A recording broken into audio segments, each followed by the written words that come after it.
Welcome back to Real Estate Mindset. Today's video is going to be absolutely bonkers. Now, the data is in. Has the housing market got so unaffordable for the normal, everyday US citizen that the housing market can now be categorized as feudalism? And if you don't know what that means, let me give us a little refresher on what feudalism is. It's basically the dominant social system in medieval Europe in which the nobility held lands from the crown in exchange for military service, and vessels were in turn tenants of the nobles, while the peasants were obligated to live on their lord's land and give them homage, labor, a share of their produce nationally in exchange for military protection.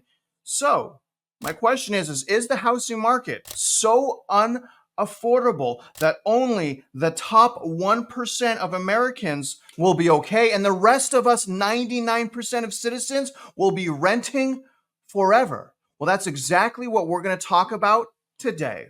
And seriously, guys, don't forget, I am not a financial advisor, even though my bio is as a licensed realtor, a licensed loan officer, a licensed CE continuing education instructor for the state of Texas. And my bio is as someone that is living and renting in a mold house that is forced to move and either rent or buy in June.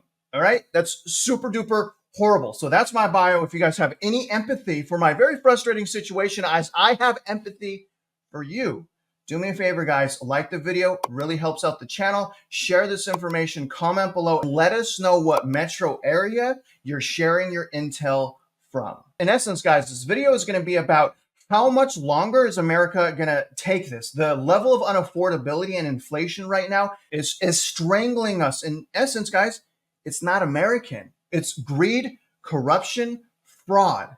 That's what's going on right now. And what the system wants to do is normalize this, the prices, the high prices, on the backs of its citizens, especially when it comes to our homes. So pay attention to this report. Let me know how you feel about it at the end. And don't forget, if you have any issues with commercial financing, I have an application form in my description. Fill that bad boy out and send it to me. And if you need help, I will try to help you. Let's get started. So we'll start by reading this Fortune article titled "Impossible High Home Prices Are Feudalizing California as Unaffordable Housing Markets Pose Existential Threat to Middle Class," study says. And what better state to talk about this than California? You guys are about to see some wild stuff regarding California. I mean, this stuff that this article is going to go in, I mean, I hear a lot of, war and civil unrest and all these types of things. And honestly, when I sit back and think about it,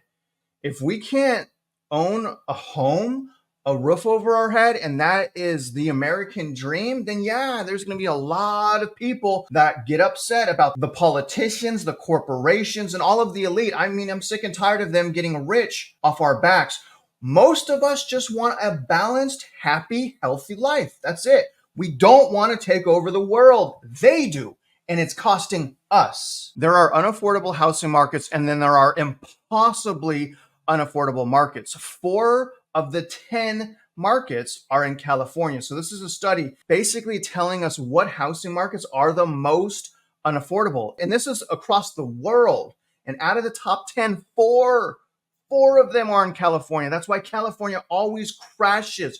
Usually it's the first to crash. It's because the level of unaffordability, it's basically impossible to be a local, to live there, and to purchase a home unless your family does it for you. Unless you're filthy rich, a king, a queen from across the country, from across the world, you're not going to buy a house in California, at least unless it's in the desert where no one wants to live. The housing crisis represents an obstacle to upward mobility, and the Golden State risks suffering from especially acute stratification. This goes on. High housing prices relative to incomes are having a distinctively feudalizing impact on our home state of California, where the primary victims are young people, minorities, and immigrants. Restrictive housing policies may be packaged as progressive, but in social terms, their impact could be better characterized as regressive. And that means that what they're doing is not working. There's too many loopholes in all of these laws that they're passing, and grants and this legislation, monetary policies, fiscal policies. I mean, it's all designed to keep the rich rich and to keep the poor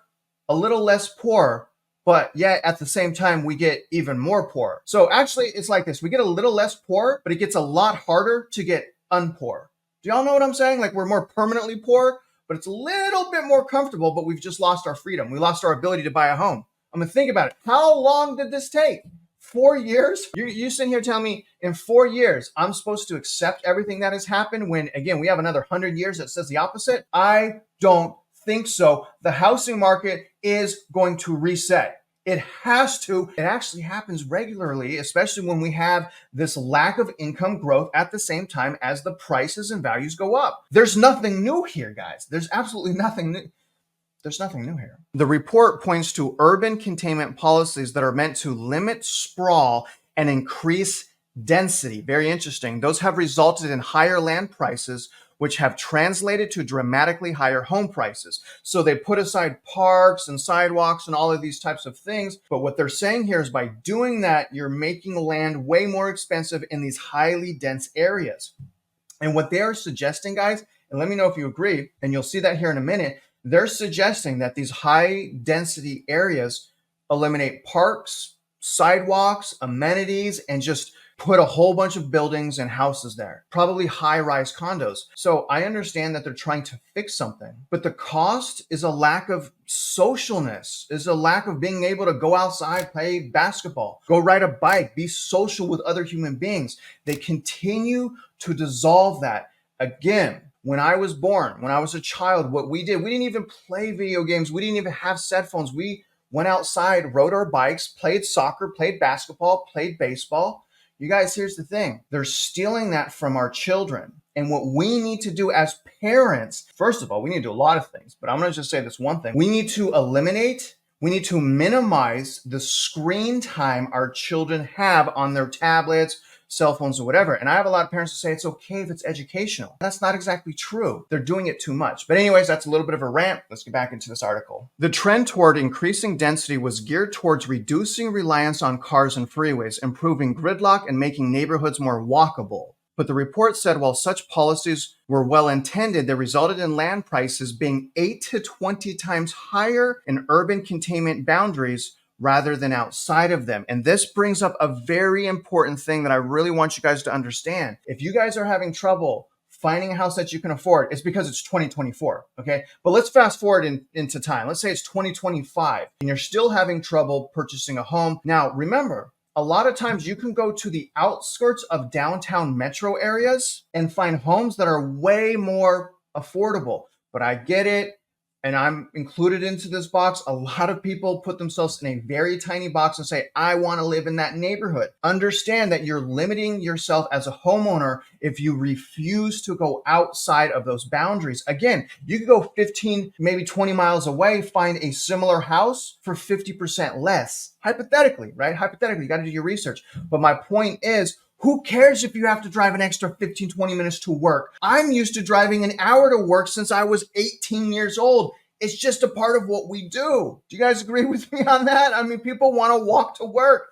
I've never had that happen in my life. I could, honestly, guys, it frustrates me. I mean, get up, go to work, and make money. Stop spending money as well recklessly. Now take a look at this, guys. This is insane. And honestly, California, I don't know. Again, people are saying there's going to be riots and stuff. I mean, what other state would there be? Probably New York and California, right? But those are probably going to be the top two states because, again, the locals, the people that were born there, the natives, they are dead in the water. They're dead in the water. I'm from California. I know this. They're dead in the water. Let's read this. A price to income ratio, okay, of 3 and below was deemed affordable.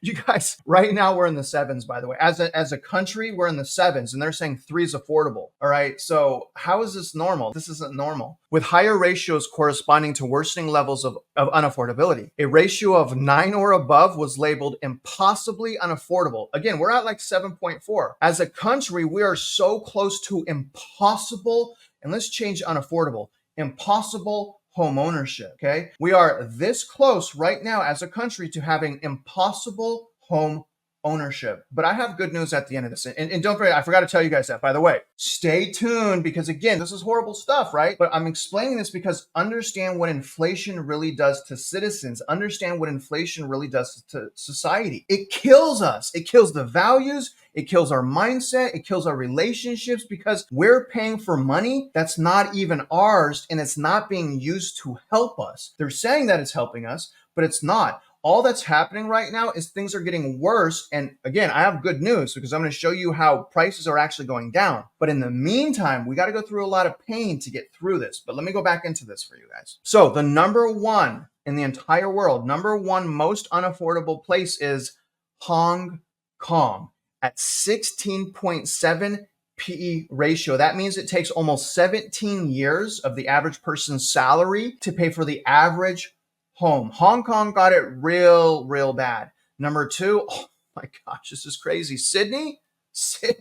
I don't know how that's possible, but you know what? Sydney's 13.8. That's just, man, that's hard to fathom. Vancouver as well. Vancouver at 12.3. And then we start getting into United States. Number four, San Jose. I mean, San Jose didn't learn from what happened in March of 2023 with those bank runs and how basically the entire market like that can start going down and completely unravel. It took the Federal Reserve to meet over the weekend behind the backs of citizens to save San Jose. And now look at it. I mean, it's still flourishing, right? But I don't think it's real. I think it's fake, and I think it's coming to a fast end. Now, number five is Los Angeles. Poor Los Angeles, sitting at 10.9. And then Honolulu. Actually, that's crazy. So number six is Honolulu. We actually have 1, 2, 3, 4. We have 5 U.S. cities in here. That's crazy. So 5 of 10 of the most unaffordable places to live are in the US. So again, 6 is Honolulu, sitting at 10.5. My heart really goes out to those locals, the islanders right there. Imagine being an islander and seeing your island basically ripped apart from tourism. I mean, that's kind of what's going on in the housing market right now. We're basically kind of feeling what,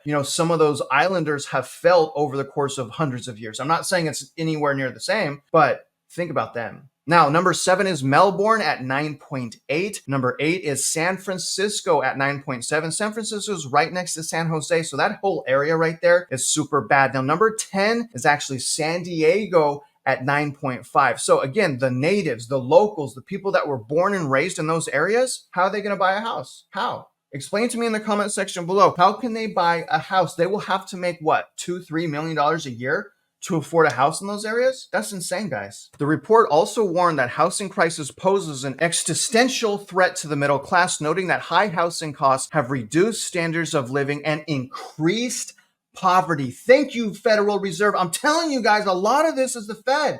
I'm telling you right now, if they would have stopped, I'm just going to put this on record. If they would have stopped purchasing mortgage-backed securities back in 2012, we would have a lot less problems right now. I'm telling you, those mortgage-backed security purchases real bad. I understood the need for it from the end of 2008 to 2012 to save the mortgage industry. But after that, I mean, why did they keep doing it? The middle class is under siege due to the escalation of land costs, it said. As land has been rationed in an effort to curb urban sprawl, the excess of demand over supply has driven prices up. The report pointed out all of the impossibly unaffordable cities follow urban planning policies favoring more density, and recommended that cities open up the availability of land to reduce housing costs. And again, the availability of land. I'm not sure that I think that's the solution. And you kind of see that in Irvine, California. They're now basically destroying that park or a portion of the park, and they're building like $500,000 to $1 million townhouse and condos. So this is basically what that's saying. Let me know if you think that's a solution. Do you think a solution to the unaffordability crisis is to take away our sidewalks and parks? I don't think so. I think one of the better solutions is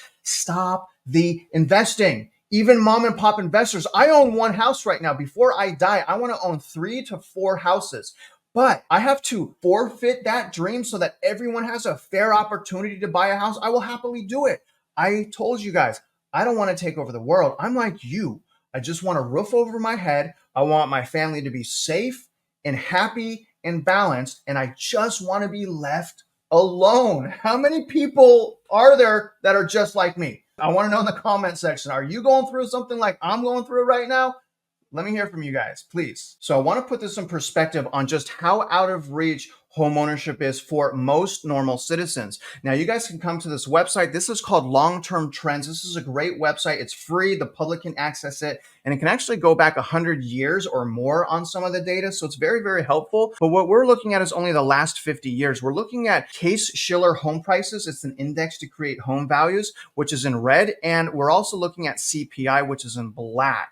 And really what I want to show you guys is really when that black line and the red line kind of separate, we can kind of look at that as a wage gap forming. We can kind of look at that as a lack of fundamentals and a lack of sustainability. Now, the reason I say that is we saw that happen right here in the GFC. Starting about in the 2000s, home prices really kind of got out of hand when it pertains to, consumer purchasing power, or rather income. And you can see once we had the crash, that kind of narrowed down, and that was a recession. Now, we were actually due for something to happen right now. You guys can see how that has kind of like separated going into 2020. But remember, about 2017 to 2019, the Federal Reserve stopped buying mortgage-backed securities and raised the federal funds rate. So they were trying to handle this right before it went completely out of control. Again, go back in history. Look at 2017 to 2019, mortgage-backed securities were being sold and the federal funds rate was being raised to stop this from happening. But again, instead of that, because you see that separating right there, you see that. But instead of that happening, look, it went absolutely out of control. It became unhinged. And that's really what I'm trying to show you guys. And this is not good. Citizens are only going to put up with this for so long, at least in my opinion. And y'all, it's a double whammy because it's not just the prices. The prices are the major problem, but the other issue is the payment. Now, the payment is calculated from both price and interest rate. And you can see here that home buying housing payments right now are up 8.6%. And it's 2024. Remember 2023 and 2022, homes were already unaffordable. So the fact that 2 years later, they're even more unaffordable should tell us they broke us. They broke the housing market, and it's really important that we don't fall victim to losing hope and giving up like so many people are. But look at how unhinged this is. When it was 2021, just 3 years ago, the average mortgage payment was about $1,700. In just 3 years, it's over $1,100 more on average. And that's probably not counting your taxes and insurance to buy a house. You guys, that only is sustainable if income goes up with it, because pretty sure you guys know by now. Even you, Jeff, you get this. The biggest thing here, as far as the economy, consumers stop paying, everything falls apart.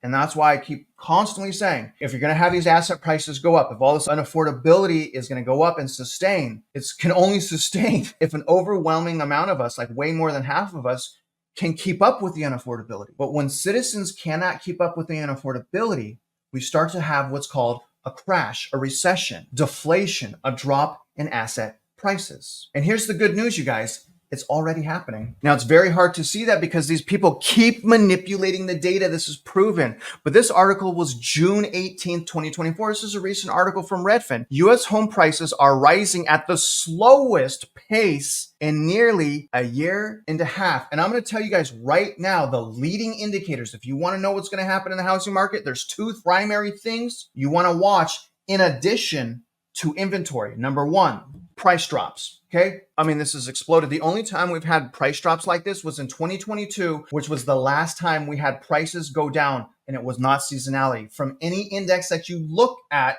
Brian, from Clear Tax Value, prices went down in 2022. It was not seasonality. And so these trends, these leading indicators being worse than 2022 should indicate to us that this will be a worse year for prices as far as going down than 2022. And the crazy thing is we're in a presidential election. So they're doing everything they can to stop the housing market from crashing, and yet they can't hide all the data. And this is one, again, 6.5% of listings, and this is a 4-week rolling average, had price cuts. Look at this trajectory, guys. The trajectory is insane. We don't see these price cuts in the data yet because the median is not an accurate way to determine value, okay? It's not. But look at this. We are well ahead. We're 2 months ahead, roughly, of 2022 when it comes to price cuts. The red line is 2022. And I like to bring attention to the red line because, again, when it reached this level where we're at right now, okay, but it reached it around here, that's when prices started going down on a nationwide level. So very important leading indicator. So that's great news. Another set of great news is the days on market right now. I mean, it's insane. It's 31 days on market. Why is no one talking about 31 days on market? I mean, look at guys, in 2022, it was only 19 days on market. In 2022, remember, we had decline in prices. And this time in 2022, 19 days on the market. Right now, again, 31 days on the market. These two leading indicators alone should suggest a high probability of continued price decline. So the good news is, guys, is again, if we look back in history, the market resets. Things get more back to fundamentals. The price growth generally comes back to matching income growth. The biggest problem here is generally that happens because no one's paying attention, people lose their jobs, and we have a complete crisis. What I'm trying to tell you is right now is the time to be patient. In fact, you can still find houses right now that are a great deal. It's just extremely rare, and you shouldn't hold your breath. And when the market starts correcting and they can't control it because they're trying to control it right now, and they're effectively doing that somewhat, right? Now, I don't know if effectively is the right word, but the thing is, guys, you got to prepare right now. If you prepare right now, you're going to be better off in the future. All right. You don't have to learn the hard way. Like I learned the hard way and I lost everything: bankruptcy, foreclosure, repo. I lost everything out of tax lien. I mean, my God, I made some horrible decisions because I wanted to keep my head in the sand and I did not want my life to change. I wanted to stay comfortable, even though I was never comfortable in my bubble. I was sold a lie that I bought. I mean, I bought that. I bought that lie. Why did I do that, right? It was a clear lie. Why I didn't need all these fancy things. Anyways, guys, I made a lot of mistakes. Hopefully you don't have to learn the hard way. You know, and all is said and done, things are so unaffordable right now. It's shocking to me. I mean, we don't see even more bankruptcies, delinquencies, but we will, you guys. People right now are barely hanging on. And if that's you, please, okay, just watch your spending habits. I'm talking subscriptions and food. Those two things alone, you're going to save a lot of money. All right, just look at that, get yourself in a better position, stay hopeful, and remember one of the most important things of life, the relationships that you have. Protect and harness those relationships. Go out and help some people. Calm some people down if they have fear of missing out. Either way, I appreciate you. I hope you're growing from my videos. I really hope you guys have a great weekend. And other than that, if you're out there investing in real estate, you guys already know I wish you luck, and I hope you win.